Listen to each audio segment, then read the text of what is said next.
Advertencia: el canal no se hace responsable de lo que se diga o se haga en el programa. Mike Silvero no es funcionario de este medio. No sabemos cómo hace para aparecer todos los días en nuestra grilla. Ni siquiera lo conocemos. No vean este programa.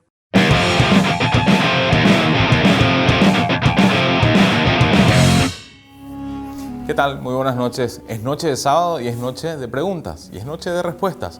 Hoy vamos a hablar con representantes en Paraguay de la Iglesia de Jesucristo de los Santos de los Últimos Días. ¿No les suena el nombre? Más comúnmente los mormones. De eso vamos a hablar en esta noche en Silvero.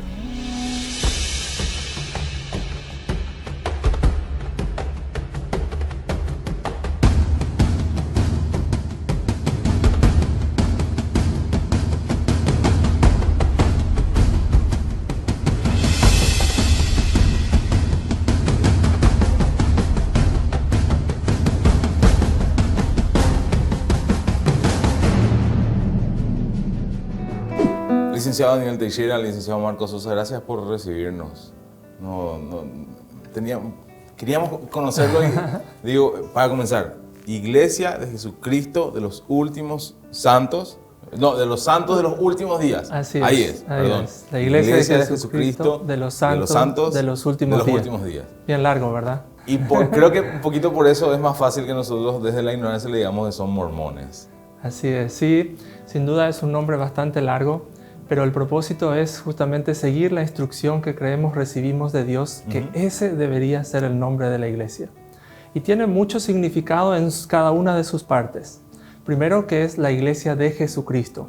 Creemos que Él está a la cabeza de la iglesia y Él la dirige. Luego, que es de los santos. Santos se refiere a las personas que están congregándose en la iglesia, que buscan seguir a Jesucristo.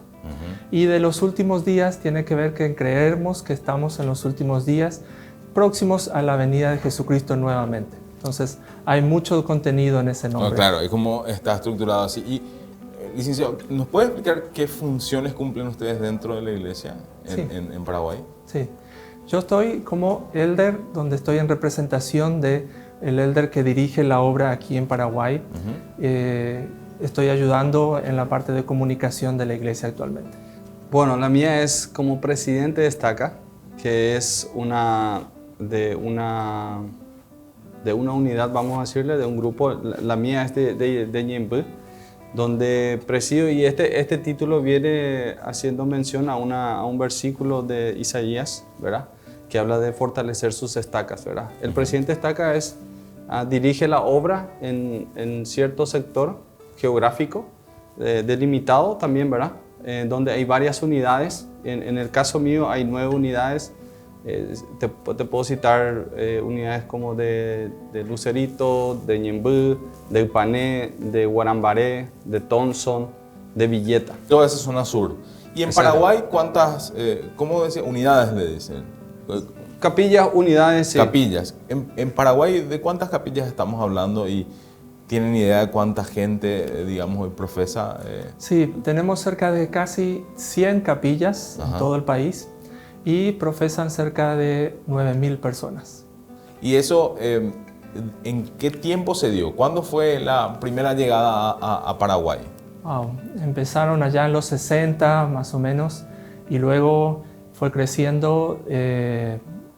Más o menos en los 90 fue un gran crecimiento, donde en poco más de 10 años se quintuplicó lo que había en cantidad de miembros. ¿Cómo definirían ustedes a la iglesia? ¿Como una interpretación del cristianismo o como una religión completamente diferente?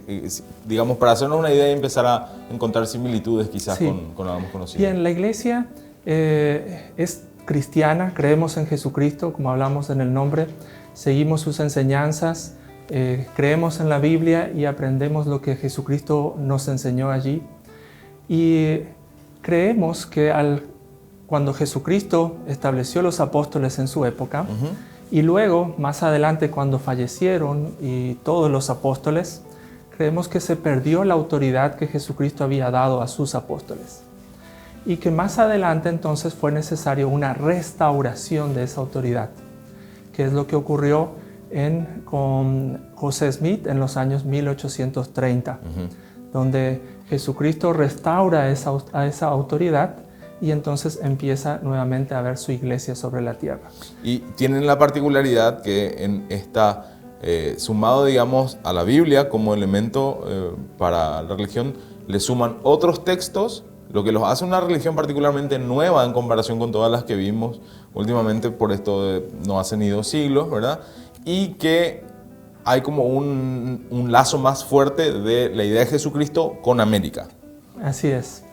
Tal vez puedes comentarle un poco acerca de cómo funciona. Sí, dentro de nuestros libros canónicos o escrituras sagradas tenemos la Biblia, tanto el Antiguo como el Nuevo Testamento, el Libro de Mormón, tenemos Doctrinas y Convenios y la Perla de Gran Precio.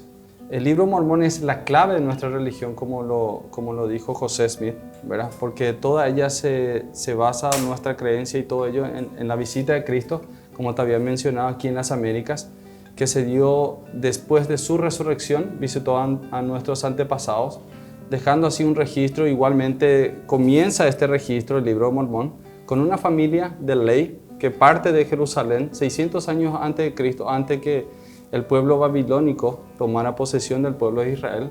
Ellos salen del desierto y el Señor los guía por el desierto, construyen un barco y ellos llegan hasta aquí después de un tiempo y empieza lo que es la civilización, por así decirlo, del Libro de Mormón. O sea que nuestros antepasados, digo nuestro, entendiendo América, vinieron de la Tierra Santa, o sea, de Jerusalén. Sí, así mismo.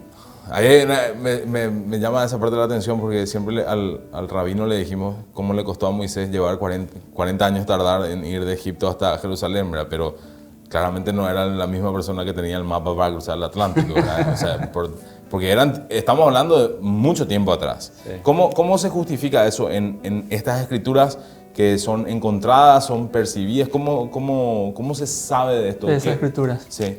José Smith, quien era un joven más o menos de 14 años, tenía el deseo de conocer cuál era la iglesia verdadera. Okay. ¿No? Tenía muchas de esas preguntas que nos hacemos, tantas religiones, ¿a cuál puedo acudir? Entonces estudia en la Biblia de que si las personas preguntan con sinceridad a Dios, Él le puede ayudar a sentir. Entonces va a un bosque a orar y allí tiene la manifestación de Dios, de que si bien no había una iglesia de acuerdo a Dios en ese momento, el Señor lo iba a llamar a él para restaurar su iglesia. Más adelante, el Señor le indica dónde está este registro que quedó grabado y enterrado en una zona y que el Señor lo iba a ayudar a él a traducir ese registro. Entonces, más adelante, él recibe esos registros que eran en una plancha de oro, de metal. No en piedra como en otras religiones. Ahí va, en metal para preservarse en tanto tiempo. Y José Smith, con la ayuda de Dios, lo traduce. Y ese registro se convierte en el Libro de Mormón.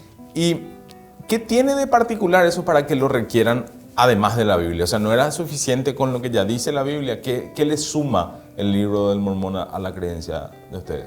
Ayuda a identificar muchas cosas que a veces no es suficiente con la Biblia. Ajá. A veces, como muchas religiones, interpretan de formas distintas la Biblia. Y cuando tenemos un segundo registro, nos ayuda a tener otro en cual compararnos y poder encontrar una interpretación más adecuada a lo que los profetas y el Señor quería decir en ese entonces. Entonces, tanto el Libro de Mormón como la Biblia nos permiten encontrar más precisamente la verdad. Es como un copiatín en la escuela, así es como que te deja más claro todo lo que deberías entender para encontrar la respuesta que estás buscando. Tal vez más como un segundo tomo. Oh, ok. Como algo posterior, entiendo. Claro, como un segundo tomo que nos ayuda a tener más referencias. En líneas generales, porque estamos muy metidos, creo que por mucha curiosidad con la interpretación que tienen ustedes de la religión, pero les quiero preguntar, ¿por qué creen que la gente cree en Dios? Buena pregunta. Pienso que, y pensando desde lo que me ha pasado a mí, llega un punto en que uno cree que hay algo más. Sentimos de que hay algo más que solo vivir, que ganarnos la vida o de que las cosas que tenemos aquí. Y nos hacemos ciertas preguntas. ¿Por qué vivimos? ¿Qué vivíamos antes de nacer? ¿Qué va a pasar después de morir? Entonces, hay momentos en la vida que buscamos más información. Y creemos de que Dios tiene un plan para sus hijos, que no vivimos solo por vivir aquí, que vivíamos antes de nacer, que hay un propósito en la vida y que después de esta vida también hay un propósito. Y el Señor nos da su evangelio para entender lo que debemos hacer aquí en la tierra, para poder ser más felices y también ganar bendiciones después de esta vida. Al buscar información, hay personas que encuentran ese sentimiento en Dios y encuentran esas respuestas en Dios.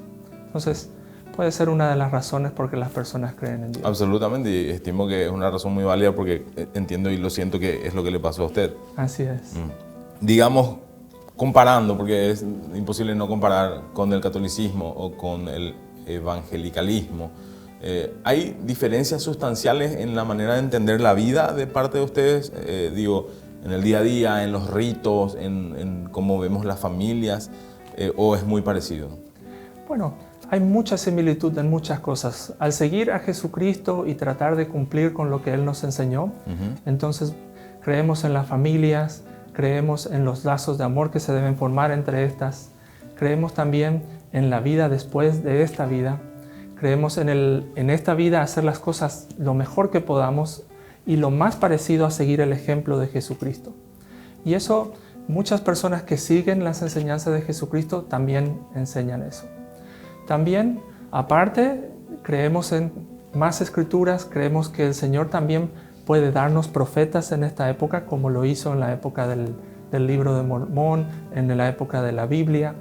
Entonces, ahí tal vez haya diferencia en que creemos que Dios puede y sigue hablando a sus hijos hoy día a través de sus profetas. Sin embargo, en las enseñanzas de Jesucristo seguimos tal como lo enseña la Biblia.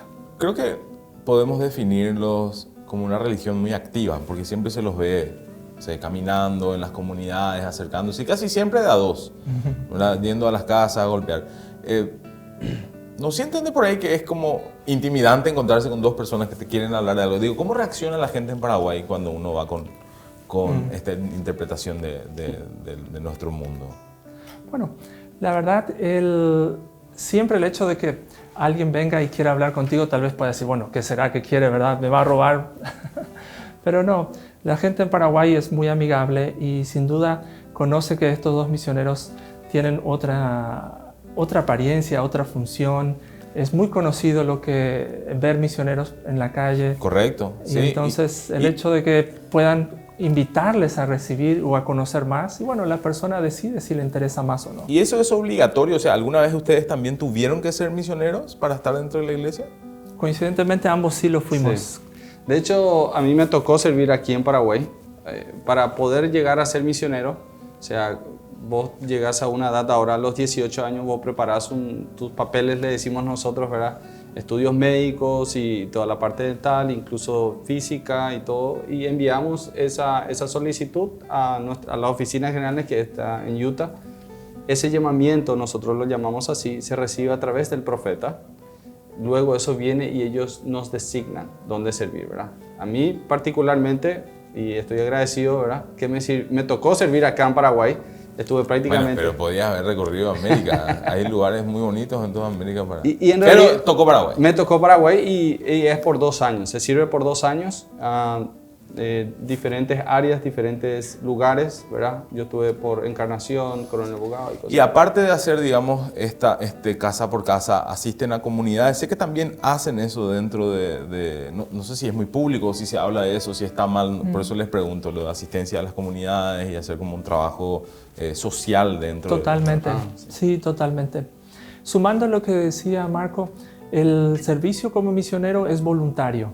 Nos postulamos o solicitamos serlo y si la iglesia lo acepta, entonces nos invitan a servir. Y durante esos 2 años buscamos a personas que estén interesadas en conocer más el Evangelio. Y si te toca un lugar que no es Paraguay, ¿verdad? Donde haya alguna, no sé, diferencia con el idioma, ¿cómo se determina eso? Bueno, es por inspiración, entonces puede tocarte en cualquier parte del mundo. Muchas personas vienen de Estados Unidos a Paraguay sin conocer el idioma español. Sí. Y entonces tienen un entrenamiento de un par de semanas allá y otras aquí para aprender el idioma.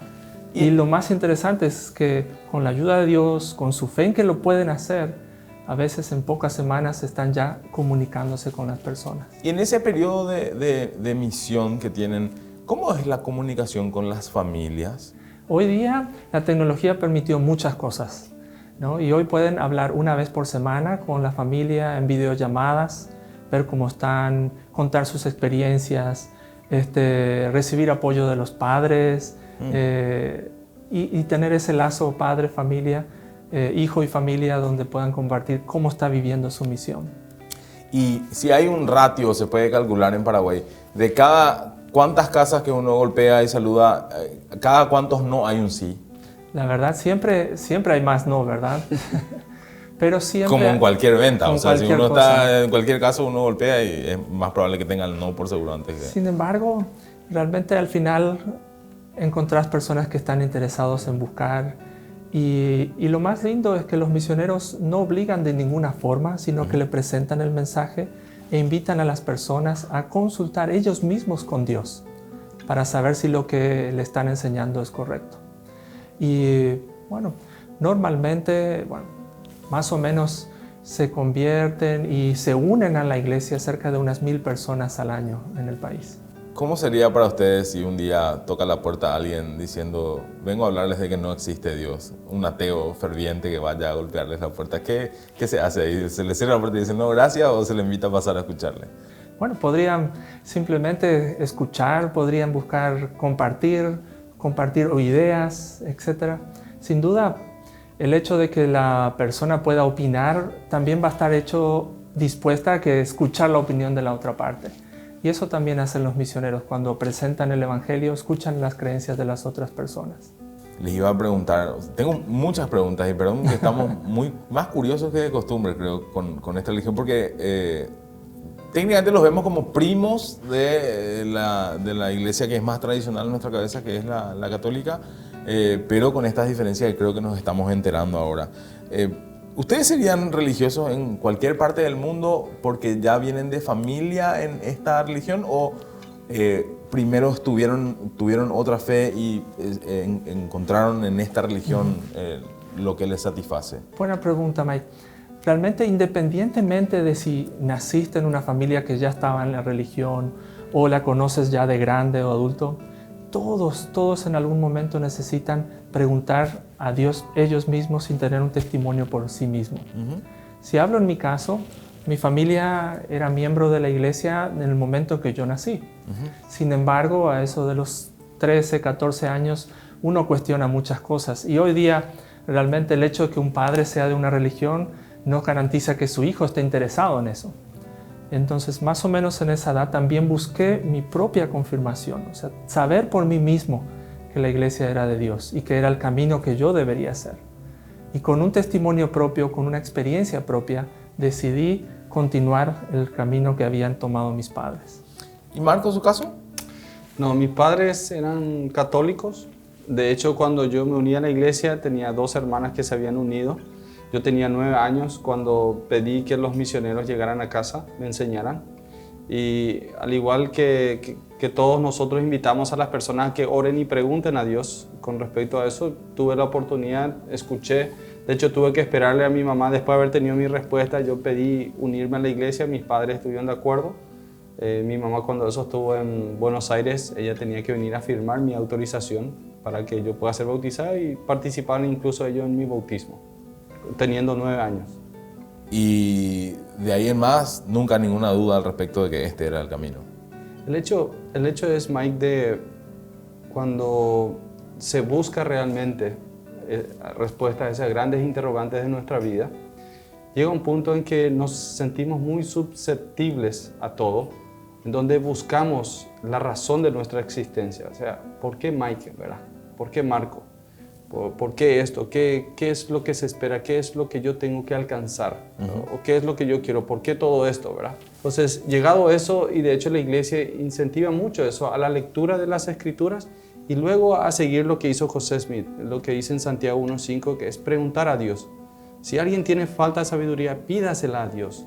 Lo que invitamos es a que escuchen el mensaje y después ellos mismos busquen sus propias respuestas. Vayan a preguntar a Dios, porque predicamos de un Padre Celestial amoroso, que Él quiere, como mencionó, de guiarnos por esta vía, que no sea una experiencia negativa, ¿verdad? Al contrario, que sintamos gozo en esta existencia y que veamos que no somos parte de un caos de sociedad, sino al contrario, somos parte de un plan de felicidad para volver y entender primero nuestra existencia, de por qué este orden, para luego poder alcanzar nuestro mayor potencial.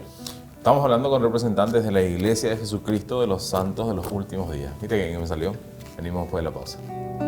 Personal tiene la fibra óptica más rápida del país, el internet más rápido del país y duplicada la velocidad por solo 100.000 guaraníes. Lo conseguís con Personal. Ingresá a www.personal.com.py y obtener toda la información con respecto a la fibra óptica de Personal. Muy bien, estamos conversando y tratando de aprender un poco sobre lo que nosotros comúnmente denominamos los mormones y hoy aprendimos el nombre completo de la iglesia.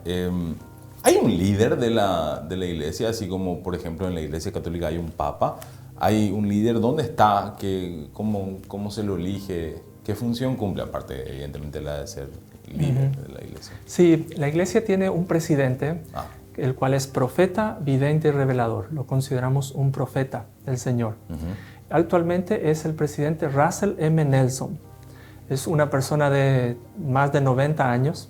Está en el centro de la iglesia, de las oficinas, que queda en la ciudad de Salt Lake City, en el estado de Utah, en Estados Unidos.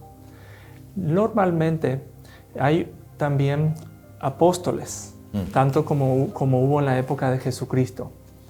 Los apóstoles, cuando uno fallece, llaman a otros líderes a que ocupen ese lugar de apostolado, tal como ocurrió en el Nuevo Testamento. Y el apóstol de más antigüedad es el que sirve como presidente de la iglesia. Actualmente el presidente Nelson es el apóstol de más antigüedad. ¿Y eso sería cronológico en el caso de que su vida biológica se acabe en un momento? ¿El segundo más longevo pasaría a ser el líder, el presidente de la iglesia? Así es. En realidad no más de mayor edad, sino de mayor antigüedad en el apostolado. Ok, correcto. Eso sí es okay. bueno.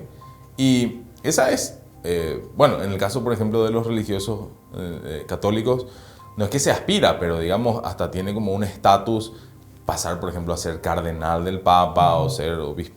Eso también en la iglesia se puede dar. Por ejemplo, cualquiera de ustedes en algún momento puede ser llamado a ser un apóstol de la iglesia. Las personas son llamadas por Dios para servir en esos cargos. No buscamos llamamiento, solo buscamos aceptar lo que el Señor nos llama a servir en cualquier momento. Entonces, una persona podría ser llamada por Dios en ese momento y servir como apóstol, y podrías después, en cierta forma, ser llamada por Dios a ser profeta también. Porque el Señor es el que controla la vida y nuestro tiempo aquí en la tierra. Entonces, cualquier persona que el Señor llame podría ser y servir como presidente de la iglesia.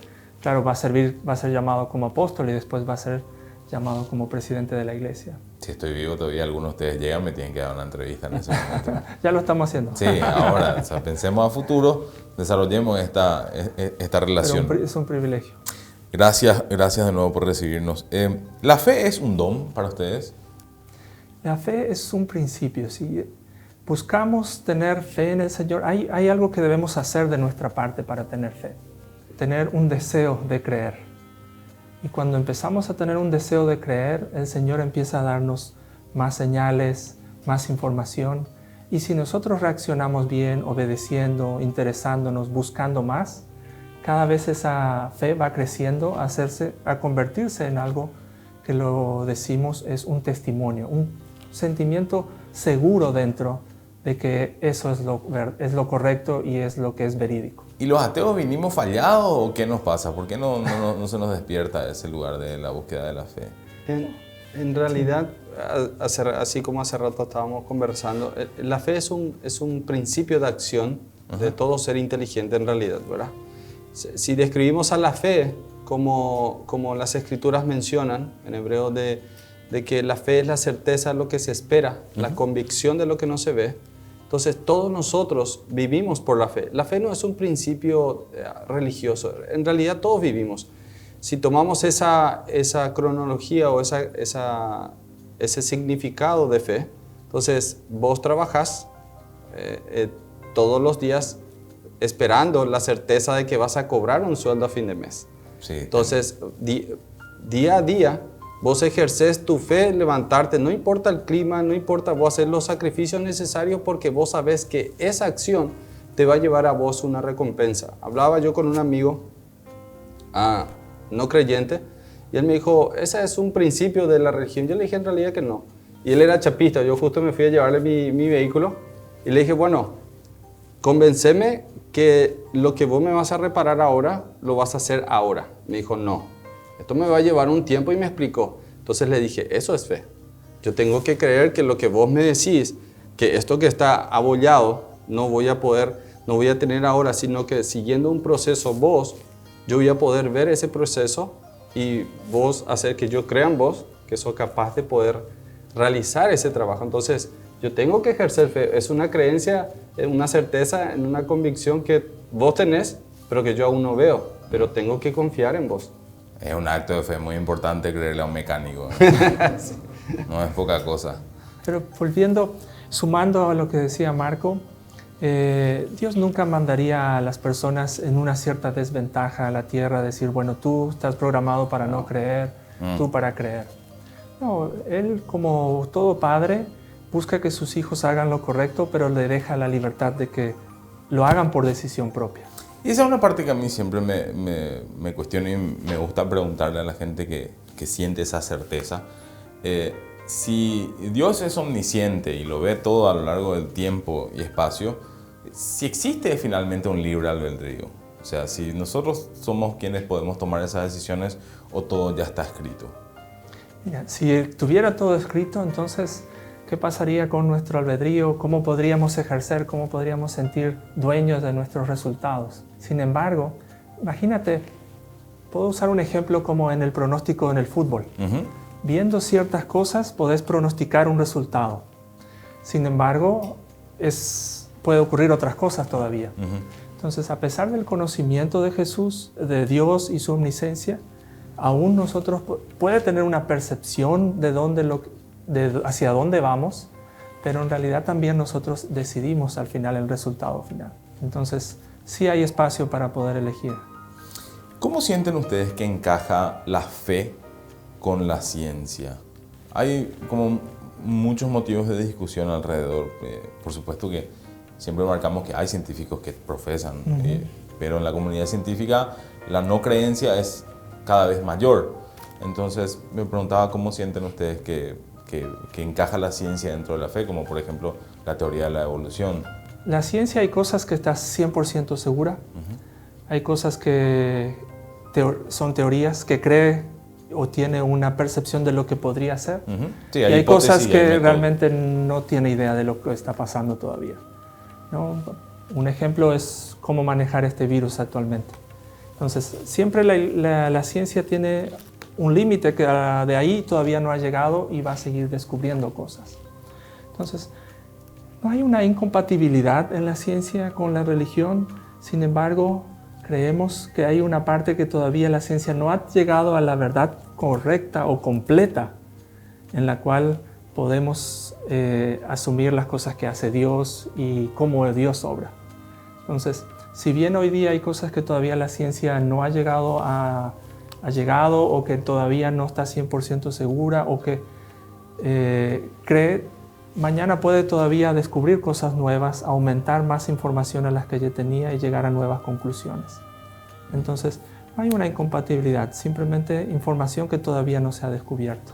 A mí me pasa con la ciencia que siento que la ciencia está en esa búsqueda y que si un día la ciencia encuentra que existe Dios, va a ser un descubrimiento que se va a celebrar en todo el mundo. Pero no siento lo mismo si la ciencia un día llega a decir, no, la verdad que no hay prueba de esto. No veo que eso tenga una celebración posible, principalmente porque hay mucha más gente que cree que la que no cree. No sé cómo ustedes ven esa disyuntiva en la que vivimos los que no creemos versus los que creen. Bueno, lo que podría suceder es, piensa, las personas sienten dentro de su corazón una presencia de Dios que pueden llegar a desarrollar más y profesar una fe. Es más probable de que la ciencia no pueda probar que cosas no existen. Sí, no se puede probar nada. A que pruebe, eso es más improbable a que probar algo que sí existe. Porque Imagínate, ¿cómo podrías decir que hay algo en el universo que no exista cuando no has recorrido todo el universo? Absolutamente. Y para cuando recorras esta punta, la otra ya ha cambiado, ¿verdad? Entonces es difícil llegar a esa experiencia de decir, bueno, puedo afirmar de que no existe Dios. Entonces, llegar a saber que hay un Dios o no, termina siendo una decisión y una experiencia muy individual. Hay ciertos prejuicios sobre los mormones, digamos, en cualquier discusión cuando uno habla. Uno es que están siempre dados, eso ya lo dijimos y ustedes hoy lo confirman, pero ¿se siente algún prejuicio hacia lo que hacen en Paraguay? ¿Hay algo que de por ahí se cree y no es así? Por ejemplo, alguien decía en un foro de internet, hacía una relación sobre la poligamia, por ejemplo, y entiendo que no tiene nada que ver con ustedes, ¿verdad? O sea, ese tipo de cosas, a eso me refiero. No, bueno, siempre hay, y en toda religión va a haber prejuicios, ideas, y en todos aspectos de la vida hay información a medias, etc. Habría que preguntarles cuáles son los prejuicios a ellos aquí en Paraguay. Sin embargo, nuestro propósito, y agradecemos la oportunidad hoy, es dar la información tal como es, en la que debe ser. ¿Y cómo es en el interior del país, por ejemplo? Porque es algo, repito, aparte de ser una religión nueva, en Paraguay hay poca educación sobre religión. O sea, si uno acude a un colegio religioso, en realidad acude al colegio de esa religión, no a las religiones en particular. Es difícil interpretar, digamos, la amplitud que hay. ¿Cómo es en el interior? En cierta manera, nosotros somos un pueblo muy creyente y de hecho muy arraigado costumbres, ¿verdad?, de nuestros padres, abuelos. Pero al llegar al interior que a mí me tocó, mucha la gente prefiere quedarse o dice, yo ya tengo esto, entonces respetamos obviamente, ¿verdad? Entonces yo ya creo esto y no va de acuerdo con lo que yo crecí. Entonces, bueno, perfecto, ¿verdad? Pero hay otras que así también que tienen interrogantes, entonces hablamos con ellos, presentamos el mensaje, le animamos a leer, a estudiar, a aprender y luego ellas, en función de su albedrío, escogen unirse a la iglesia y unirse a la fe, ¿verdad? Y en el caso de esta religión, ¿hay una obligación o necesidad de hacer un voto de pobreza también? No, eso no se tiene como regla. ¿Cómo es en cuanto a digamos, el manejo de lo que se conoce como el diezmo en la propia Biblia? ¿Eso también es parte de la comunidad? Así es. Ya mismo en la Biblia nos enseñan acerca del diezmo. Entonces, tenemos el mandamiento, tenemos la enseñanza de donar a la iglesia el 10% de nuestros ingresos, el cual se utiliza para la edificación de los edificios, los materiales de enseñanza, también la edificación de templos, fondos que ayudan mismo a compartir el evangelio. También hay fondos que se utilizan para ayuda humanitaria. Hemos trabajado con muchas organizaciones aquí mismo en Paraguay y otras con otras religiones también, ayudando especialmente ahora en época de pandemia. Vengo de participar en donaciones en el Hospital de Clínicas.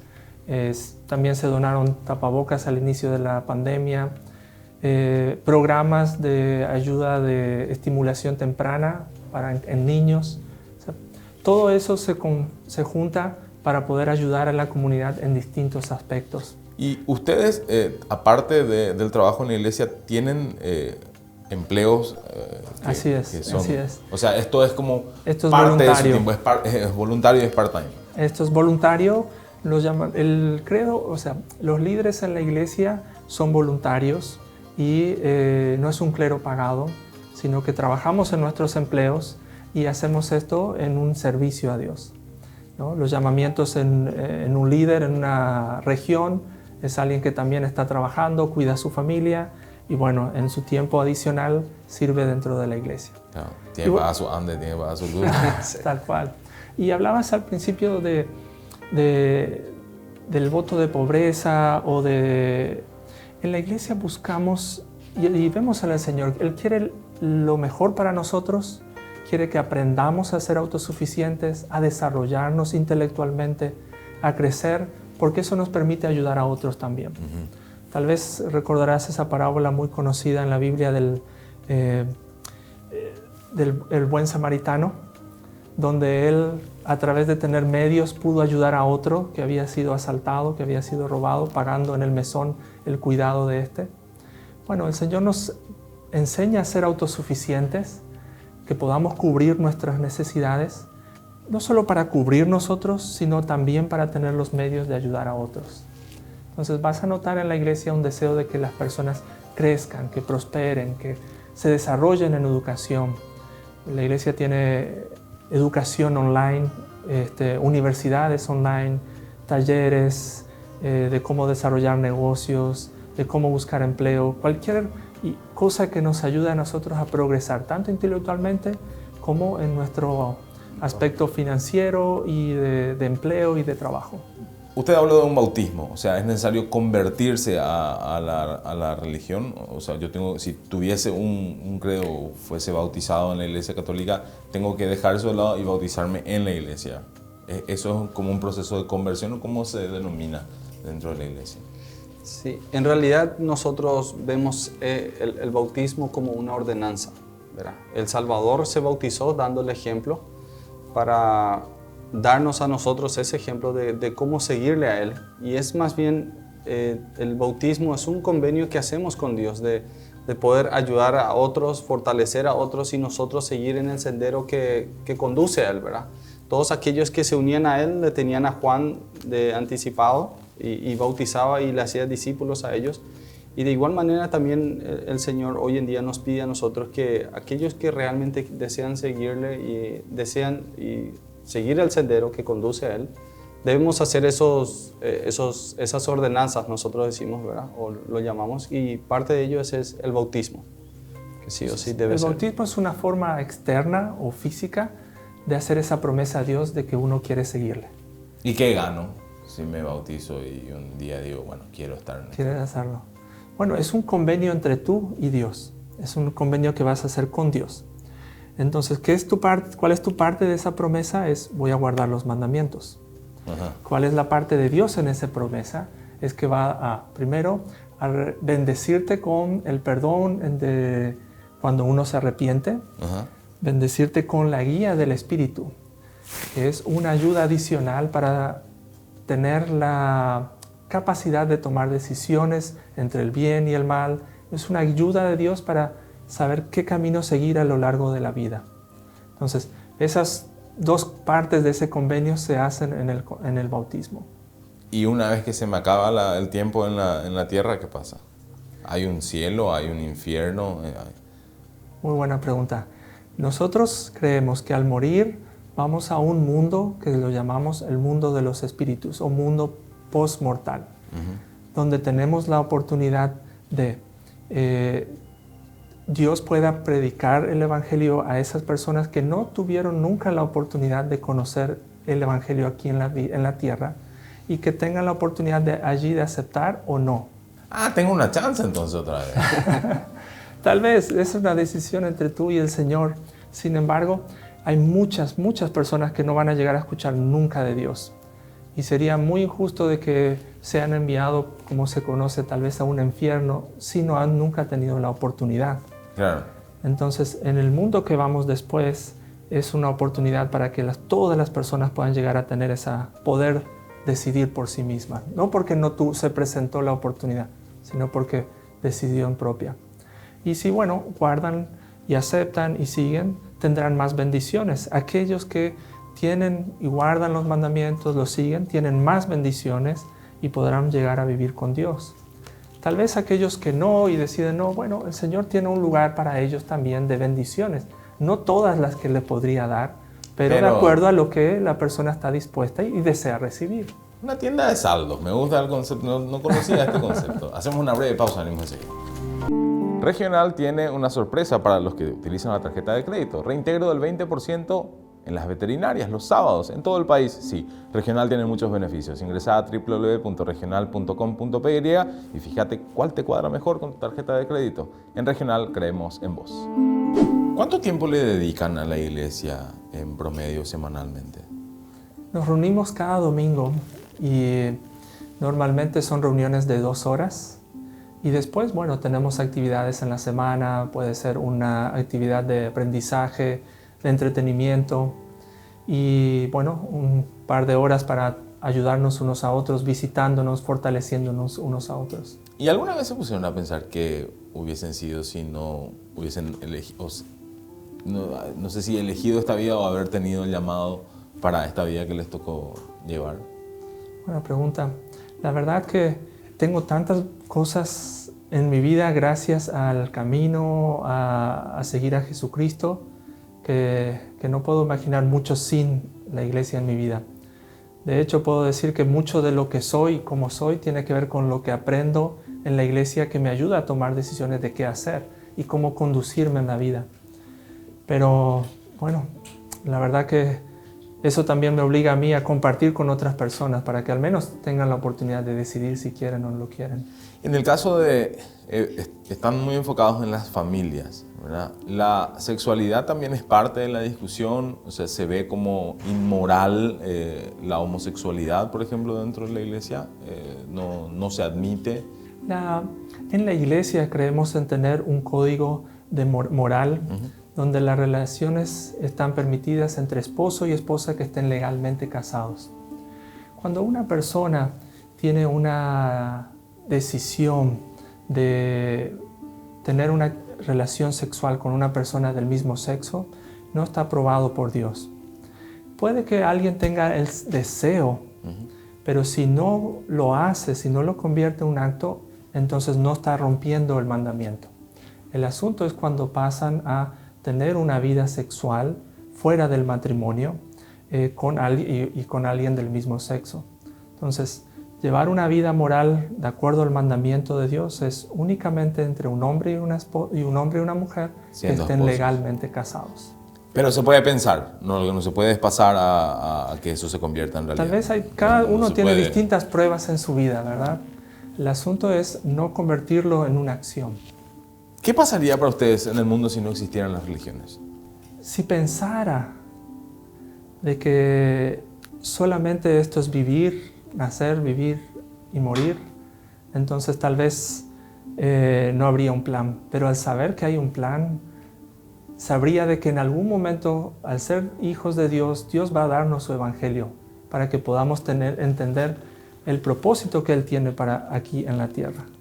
Entonces, sí o sí, al creer que hay un Dios, sabemos de que Él va a comunicar a sus hijos su voluntad porque estamos aquí con un propósito. Entonces, en algún momento Él va a decirnos su voluntad para que no vivamos solo por vivir, sino que cumplamos el propósito que Él tiene para nosotros aquí en la vida. De los mandamientos, si podemos reducir a dos, porque bueno, esta época de Twitter y compañía es todo tan cortito, ¿cuáles son los dos fundamentales? Marcos, tal vez tú quieras agregar eso. Y en realidad el Salvador mismo lo dijo, ¿verdad? Cuando le preguntó un miembro del Sanedrín, él dijo que toda la ley de los profetas estaba en amar a Dios sobre todas las cosas y al prójimo como a uno mismo. Entonces creo que todo se engloba en eso por el hecho de que si yo amo a Dios, si yo sigo, obviamente si yo veo a Mike, no lo voy a ver como una persona, lo voy a ver como hijo de Dios. Es lo que siempre hablamos de eso, ¿verdad? Ajá. Del valor de la persona como hijo de Dios, de su potencial, de sus características. Entonces, no importa lo que Mike hoy está pasando o lo que es, su futuro quizás no sea eso. Es su presente, pero no va a ser su futuro. Entonces, eso me lleva a mí a valorarte a vos y a entender mejor y obviamente a tener la perspectiva eterna sobre Mike, no temporal. Cuando amamos, entonces buscamos hacer lo mejor para todos. Hablamos de ese lugar posterior a la vida, ese post-mortem, pero ustedes que cumplen a rajatabla y están bien encaminados para no quedarse conmigo, a esperar ahí que nos enseñen, ¿a dónde van? ¿Hay un concepto de paraíso similar al que se define en la Biblia o cómo es? Bueno, en primer lugar, al que mucho se da, mucho se requiere, y el hecho de que nosotros hagamos algo, estamos lejos de la perfección, Mike. Así que no te preocupes, todos estamos aprendiendo, sí. Estamos aprendiendo y cada uno está tratando de hacer lo mejor que se puede. Y bueno, hablando de ese lugar, entonces también el Señor necesita personas que compartan el Evangelio en ese lugar. Entonces, quién sabe si el Señor nos invite a ayudar también en su obra allí para poder dar la oportunidad, imagino, miles y millones de personas a lo largo de la historia que necesitan que se les dé la oportunidad de conocer el Evangelio. Creo que en ese sentido, Mike, es un tanto comparado a la vida temporal, ¿verdad? que si vos vivís las normas o las leyes del país, hay un grupo de personas fuera y hay un grupo de personas dentro, encarceladas en cierta manera, por no haber cumplido con ciertas normas del gobierno. Pero en síntesis, como mencionó el Elder, todos nosotros estamos en ese trayecto de tratar no pasar el semáforo en rojo, de poder hacer lo mejor posible con nuestras familias, entonces, pero sabemos las consecuencias que hay cuando violamos leyes del país que son muy graves en cierta manera y que estas tienen sus consecuencias. Entonces, en cierta manera, Dios es un tanto de esa manera y nos enseña a nosotros en nuestra vida propia de que hay ciertas normas y leyes que debemos vivir y que Él nos da la oportunidad a todos. Él es un padre, vos tenés 2 hijos, ¿verdad? Todos nosotros somos padres y queremos lo mejor para ellos. Cada uno reacciona diferente, cada uno tiene sus atributos, sus cualidades y les ayudamos en eso, a que ellos lo potencien y lleguen a convertirse en lo que esperamos. Nosotros como padres y nosotros tratamos de proveerle todo lo necesario porque le amamos incondicionalmente a ellos, a que ellos puedan llegar a ser el hombre o la mujer que se espera que sea, ¿verdad? ¿Qué es peor para ustedes? ¿Un ateo, un musulmán, un evangélico? Tiene que haber grados, ¿no? ¿O somos todos iguales, los de las demás religiones y los que no tienen una religión? Lo bueno es que todos somos hijos de Dios. Y en ese sentido, todos tenemos igual valor ante Dios. Y lo maravilloso es que Dios nos va a dar bendiciones, juzgar, no en base a una ley que como nosotros conocemos, porque Él conoce las intenciones del corazón, los pensamientos. Entonces Él va a juzgar a las personas de acuerdo a lo que Él sabe de las personas, y sabe íntegramente, mucho más. Nosotros o cualquier ser humano que no tiene toda esa visión, debemos siempre recordar que ante Dios todos valemos. ¿Qué es Elder? Porque siempre uno ve en el portanombre, dice Elder y se acompaña de un nombre. ¿Cómo se explica en la manera en que tienen de referirse dentro de la iglesia? Elder es una función. Cuando vemos en los misioneros, que son los 2 muchachos o 2 hermanas trabajando, enseñando, significa en ese sentido un misionero, alguien que está apartando su vida para ese momento predicar el Evangelio. Entonces viene a ser una función dentro de la iglesia, especialmente en predicar el Evangelio. Desde que tengo memoria, creo que la iglesia de Jesucristo de los Santos los últimos días fue a la única que alguna vez pensé en acudir a una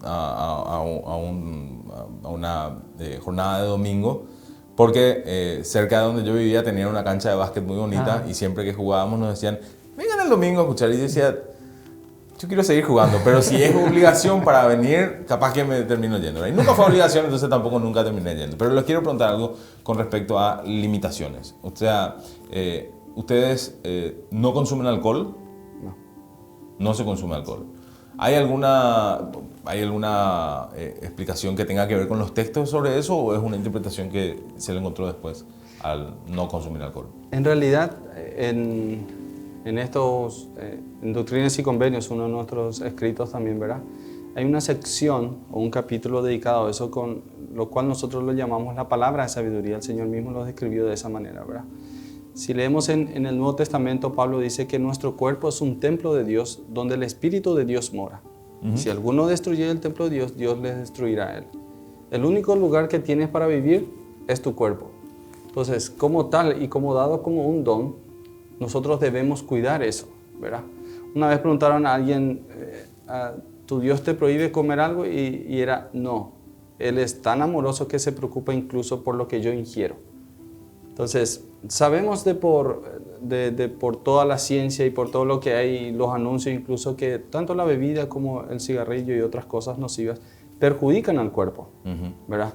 Entonces, nosotros enseñamos la santidad del cuerpo, en cuidarlo, en lo que nosotros ingerimos, ¿verdad? ¿Y en la comida también hay alguna restricción o no? No, pero sí el principio de que las personas cuiden su cuerpo y busquen la forma de llevar una vida lo más saludable posible. Pero una costillita de chancho no está prohibida, porque por ejemplo, en los últimos 3 entrevistados, 2 al menos, cerdo no se podía. En realidad, por ejemplo, también vos decís, puedo tomar leche y es bueno, pero te dice uno que tiene problema de la lactosa, no puede. Mal, claro. Alguien que tiene triglicérido o te dice, no, yo no puedo comer mucha carne, ¿verdad? O sea, en ese sentido, constantemente se nos enseña a nosotros tener este código de salud y para cuidar nuestro cuerpo. Y eso no puede llegar a ser contraproducente en tiempos como estos, por ejemplo, donde se discute tanto lo de las vacunas, que uno pueda interpretar y decir, yo no me pongo algo porque mi cuerpo no se puede entender así. O sea, les pregunto si les pasa que haya gente con dudas y que acudan a ustedes y si hay una postura con respecto a la vacunación. La vacunación, Sí. ¿sabes? Es interesante. Una de las primeras personas que en Estados Unidos, cuando empezaron a vacunar allá, por la edad también, fue el propio presidente de la iglesia. Claro, el Russell. El presidente Russell M. Nelson, y él nos dio el ejemplo, ¿no? De que si él con todo se ponía la vacuna, era algo bueno y que deberíamos hacerlo también. Así que sí, seguimos ese ejemplo. Sabemos de que, bueno, hay muchos desafíos en la salud y eso es algo que hoy nos ayuda. Así que recomendamos a las personas abiertamente que lo hagan. Muy probablemente esta noche cuando me vaya a dormir me vaya a pensar, ay, me olvidé de preguntarles eso. Pero, ¿qué creen que estaban esperando que les pregunte y no les pregunté? Como para saber si de paso se me escapó alguna pregunta. ¿Qué piensas? No, creo que todas las preguntas que hizo fueron interesantes. Lo que sí nosotros pregonamos y hablamos, enseñamos es acerca de que Dios tiene un plan para nosotros, de que nosotros existimos para tener gozo. Esto es como una obra de teatro dividida en 3 fases. La vida preterrenal, que nosotros le llamamos la vida terrenal, y la vida después de la muerte, donde el mundo de los espíritus, como os dijo él. Nosotros estamos en la segunda fase. Para entender la muerte, tenemos que entender la vida. Y para que todo esto tenga sentido para nosotros, obviamente tiene que haber un comienzo. Entonces, nosotros enseñamos que Dios tiene un plan para cada uno de sus hijos en forma individual. Que usted y todo lo que conforma el equipo y todo lo que usted ve, las personas que ven son hijos amados por un Padre Celestial que preparó un plan, y dentro de ese plan estaba Jesucristo, que nos provea el medio, nos enseñe, nos muestre el camino de cómo llegar a Él. Es lo que Él dijo, nadie llega al Padre sino por mí. Y ese sendero es lo que invitamos a las personas a que busquen, que conozcan y de hecho que aprendan de lo que nosotros sabemos que es verdad. O sea, son como intermediarios entre la palabra de Dios y la gente que quizás no llega, no tiene rápidamente una interpretación o crece con dudas. Ustedes son como gestores de la fe desde ese lugar. Sí, que damos la oportunidad que las personas puedan conocerlo y puedan tomar una decisión en base a conocimiento. La verdad, creo que cumplimos y hablamos un poco de todo. Repito, seguramente después me va a venir alguna otra pregunta, pero queríamos conocerlos porque, curiosamente, a pesar de que uno los ve con frecuencia a los misioneros, sabe poco sobre la iglesia de Jesucristo de los santos de los últimos días. Gracias por habernos recibido. Gracias por la invitación, es un placer. Bueno, y invitamos a las personas a conocer más también. Nuestras reuniones son abiertas y lo bueno es que la persona puede ir, conocer y tomar una decisión a sabiendas. Así se cierra más una noche de sábado acá por las pantallas de Fe.